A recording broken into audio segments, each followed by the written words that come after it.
Arkadaşlar bugün 23 çarşamba. Bugün yine Ettigen'de çiğdirimizin kaydını çekimiz. Çünkü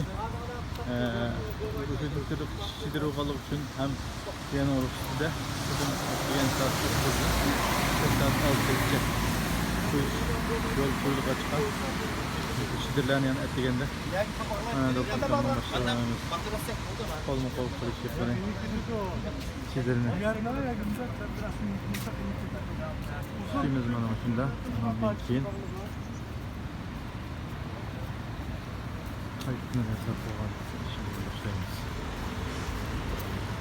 Şu an karımızda tabii o sebeplik bir hayatımın biraz kötülüğünü inşallah işine gidip çıkıp klimattan insanlar var bir adım iki zaman merkezi rayın bağlı olsun biraz inşallah hareketli ama bunu direkt emez yani. Bunu normal vakit direkt emez.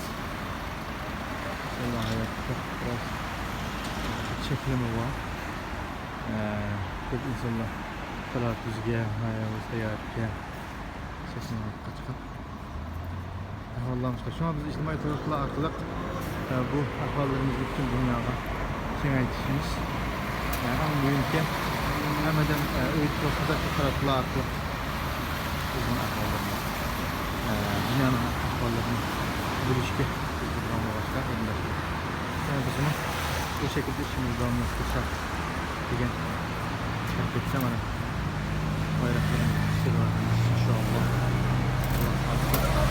İlk faaliyetimizde başında verenler o köpek farklı koysak ictimai taraflarda hem bekirleş ve bir şekilde üzüldürmeyi bunu hemimiz üzümüzden taraflar arkalık yola tutsak.